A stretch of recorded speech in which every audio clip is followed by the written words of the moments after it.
We bathe our son, with water, with the tap water. We take baths with the tap water. And with all the chemicals and all the stuff that's in that water, I can only imagine, what could potentially happen to my son.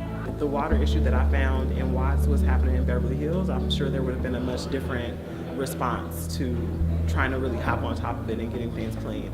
And I know that in areas where there are high populations of Black and brown children, parents who have to work, who are unable to really be as active in the schools as they might like to be.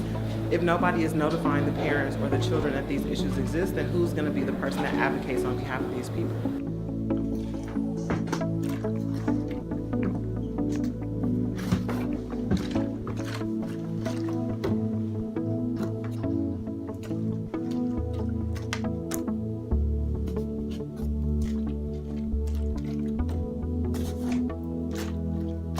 Has come out of a tap.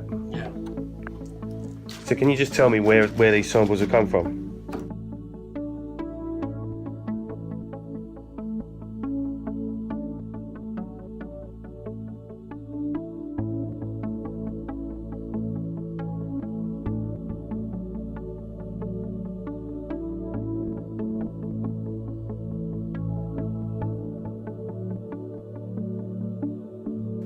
Yeah, the lady that gave that to me, gave it to me.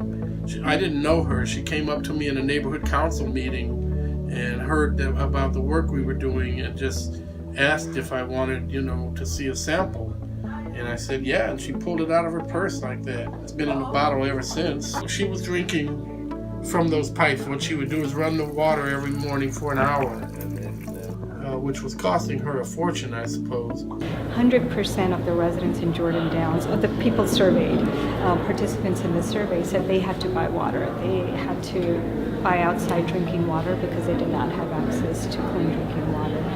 Either because they didn't trust it, because the water was brown or murky. So almost all the respondents, almost universally, said they had to buy water.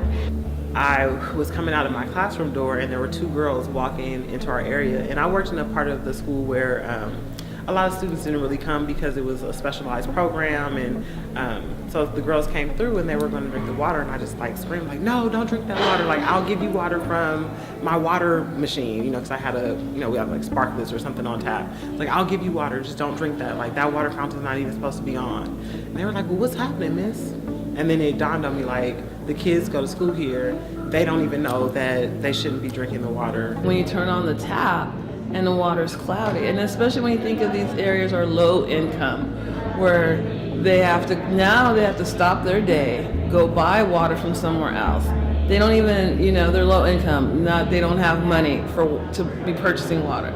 And also the time it takes, that whole activity of stopping what you're doing to go across the street, down the street, to go buy water, and then bringing back multiple 5-gallon bottles of water.